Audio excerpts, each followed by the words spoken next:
In the vast, sometimes unnecessary universe of Pokemon spin-offs, it's hard to choose one that keeps you from coming back to your Game Boy or Nintendo DS to play anything from blue to black. Nowhere else is this case more evident than on the Nintendo Wii, not necessarily a haven for the top Pokemon games that derive from the all-too addictive structure that has kept gamers hooked onto the legendary Japanese gaming franchise spawned by Nintendo, Creatures, and Game Freak, let alone for the adult audience that has been catching them all since 1996. But in 2010, Nintendo fired another shot at one of the most dedicated fan bases in gaming with the high-def adventure game PokePark Wii, Pikachu's Adventure. Directed towards a younger audience, but addictive and fun to play nonetheless for anyone willing to pick up their Wiimotes and give them a try.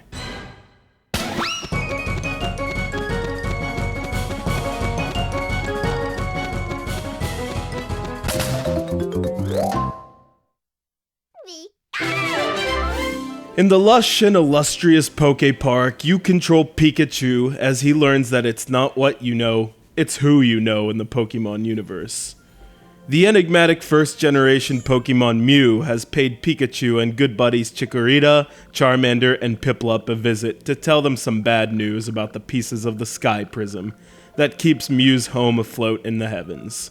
The 14 shattered pieces of the Sky Prism have scattered all throughout Pikachu's homeland, and it's up to our cute yellow friend to gather them up by uniting all the zones in the PokePark. That's right. The driving force behind this game is making friends and amassing a list of over 193 Pokemon called a PokePark Pad, which works in place of catching them all and adding to your Pokedex. So how do you increase your standing in the Pokemon world? By playing mini-games like Chase, Obstacle Jump, and Vine Swing. You can even go so far as to battle another Pokemon, be they weak or strong, and if you come out on top, consider it a victory. It seems like a pretty hokey concept in theory, and the challenges are almost too easy for me, but that's when I remember the target audience, and instead try to see how quickly I can motor through the game in about an hour.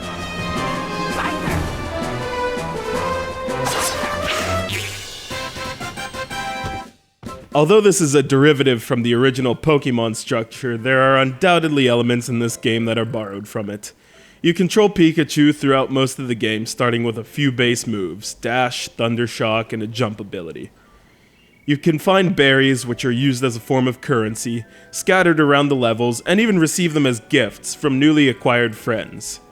Even elements of Pokemon Snap have carried over into PokePark, and you can press the minus button to take up to 30 screenshots that will end up on your Wii hard drive and can be transferred onto SD card.